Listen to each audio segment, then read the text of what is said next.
Mesdames et messieurs, bonsoir, bienvenue à Perspective. Le voyage apostolique du pape en Terre Sainte s'est achevé ce soir. Un voyage riche mené au pas de course et dont le thème est la paix et encore la paix. Tout au long de ses interventions, le pape n'a cessé de le répéter. Il faut travailler ensemble pour la justice et la paix.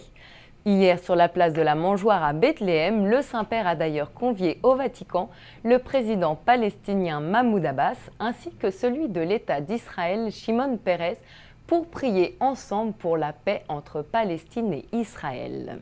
Dans ce lieu où est né le prince de la paix, je voudrais vous adresser une invitation à vous, Monsieur le Président Mahmoud Abbas, ainsi qu'au président de l'État d'Israël, Shimon Peres, à élever ensemble avec moi une prière intense pour demander à Dieu le don de la paix. J'offre ma maison au Vatican pour que cette rencontre ait lieu.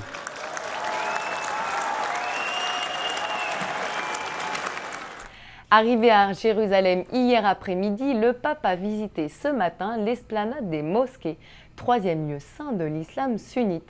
Il y a rencontré la communauté musulmane. Il s'est ensuite rendu au mur des lamentations, au lieu du judaïsme. Un moment d'émotion et de recueillement pour le Saint-Père. Comme le veut la coutume, et à l'instar de ses prédécesseurs Benoît XVI et Jean-Paul II, le pape François a glissé une intention de prière dans une fissure du mur occidental. Nous savons de ce message qu'il s'agit du Notre Père écrit par le pape en espagnol.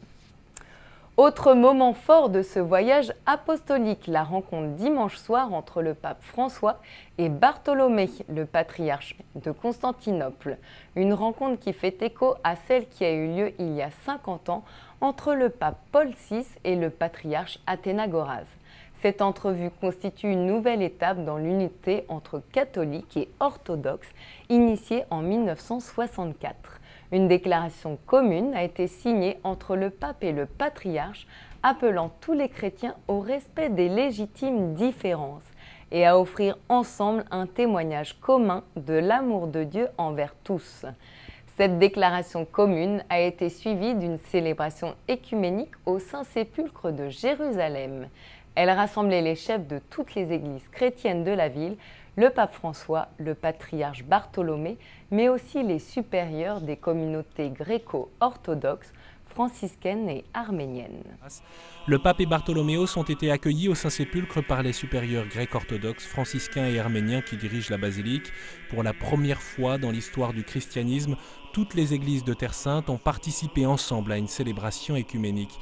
Bartholoméos a rappelé que la rencontre d'il y a 50 ans a changé la crainte en amour, c'est le seul chemin afin que tous soient un. Le pape François a dit que le tombeau vide nous fait redécouvrir la grandeur de notre vocation chrétienne. Nous sommes des hommes et des femmes de résurrection, non de mort.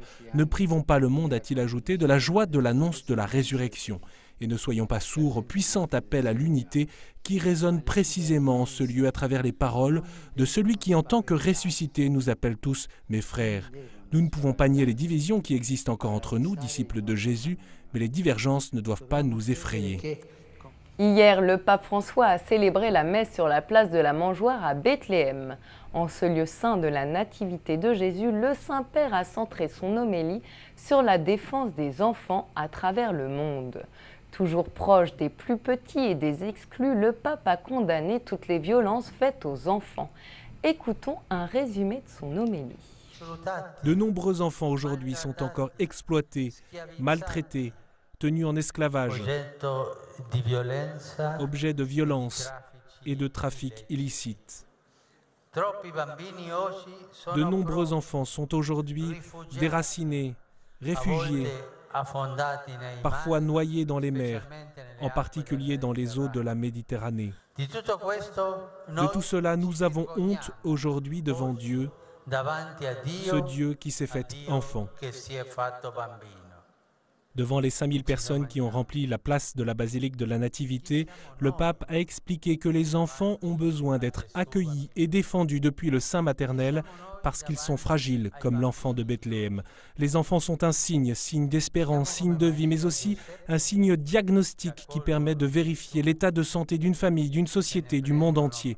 Quand les enfants sont accueillis, aimés, défendus, protégés dans leurs droits, la famille est saine, la société est meilleure, le monde est plus humain. Et le pape a cité le travail de l'Institut Ephata Paul VI en faveur des enfants palestiniens sourds et muets.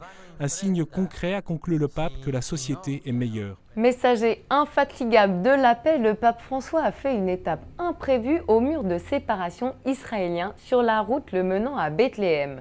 Ce mur de sécurité est un signe tangible du conflit israélo-palestinien. Il a été construit dès 2002 pour isoler les territoires palestiniens.